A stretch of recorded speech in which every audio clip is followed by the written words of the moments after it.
Hi everyone and welcome to our channel. Today's video is going to be kind of a touchy topic.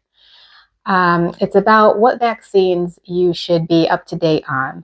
So before I begin, I want to be clear that I am not a medical professional. I'm not giving advice. I'm not a doctor, nurse practitioner. This is my own opinion and it's for educational purposes only. You are responsible to do your own research and talk with your doctor and form your own opinion and decide what is right for you based on your medical needs.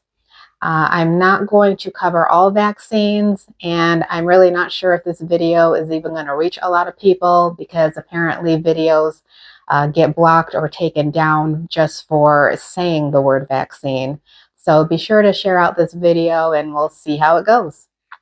So with that said, I just had my yearly physical the other day, had my blood work done, everything came back perfect, except for my cholesterol was a little bit elevated. So I guess I gotta lay off the bread, pasta, and cheese. So there goes my happiness. Anyway, my doctor was going through my record, updating things as we were going along. And when she looked at my vaccine record, she was like, "Oh, it looks like that you're going to be due for your tetanus shot in April. Do you want to get that done today since you're already here, or wait a couple more months and get it done then?" And I said, "Well, I'm here. I might as well just get it done today." And then that's what got me thinking about making a video on this. We are a preparedness channel. I know we have people that are complete anti-vaxxers. We have people that will get every vaccine under the sun. And then you have people like us that tend to research things out and pick and choose what vaccines we want to get. Whichever group you have yourself in is your business, and you need to do what's right for you. I'm not here to change your mind, but I do believe there are a few vaccines you should look into. So here are some things to consider. If you live in an area that's prone to natural disasters such as earthquakes, tsunamis, tornadoes, hurricanes, flooding, and so on, injuries are bound to happen. Cutting yourself on all sorts of debris, stepping on broken glass, rusty nails, or metal, then it's going to be a good thing to be up to date on your tetanus shots. You get one shot every 10 years to maintain immunity against Clostridium tetani. Hope I said that right. But they are tetanus spores that are found in soil, dirt, manure, and on other contaminated surfaces that enter through skin wounds and cause severe muscle stiffness, pain, trouble swallowing, breathing problems, and is often fatal without medical intervention. Next on the list, we have the hepatitis A vaccine, which helps prevent a serious contagious liver disease that causes fever, fatigue, jaundice, and in rare cases, fatal liver failure. This vaccine is crucial for preventing infections from contaminated food and water. This vaccine provides long-term immunity, with studies showing protection lasting between 20 and 30 years. The reason Rick and I got the hepatitis A series a few years ago is because you always hear about hepatitis A outbreaks that happen at a restaurant because the food was contaminated.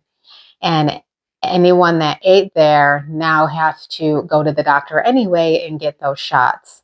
So you might as well be preventative and get it done ahead of time.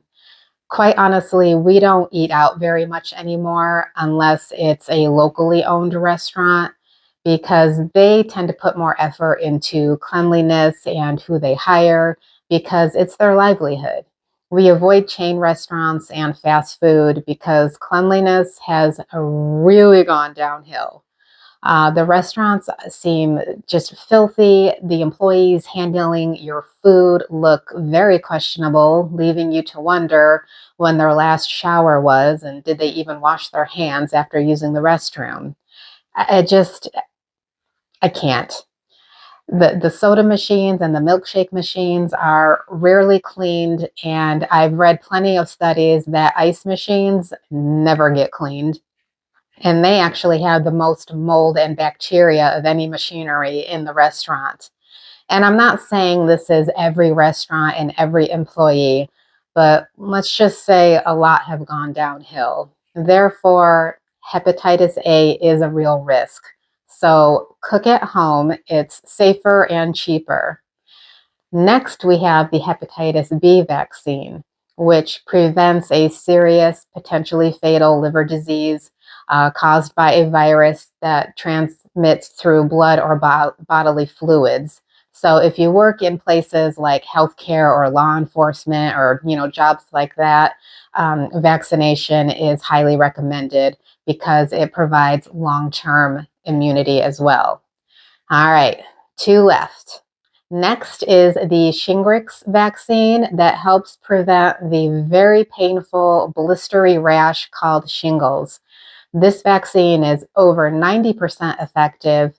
I'm not sure if you've ever had shingles or know someone that has, but it's a pretty nasty virus. Rick actually got this shot a couple of years ago, and I have to wait 2 more years before I'm eligible. The age requirement for the Shingrix is 50. So last up, we have the pneumococcal vaccine to protect against potentially fatal diseases like pneumonia, meningitis, and bloodstream infections, as risk does increase significantly with age. It is also recommended for adults 50 or older. If I'm not mistaken, the age requirement used to be 65, but it's been lowered to 50. This is one that I'm still on the fence about whether we want to get or not. Rick and I are both really healthy people. We have strong immune systems, thank you, Lord.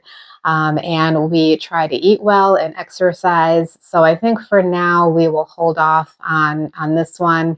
But that could change in the future as we age.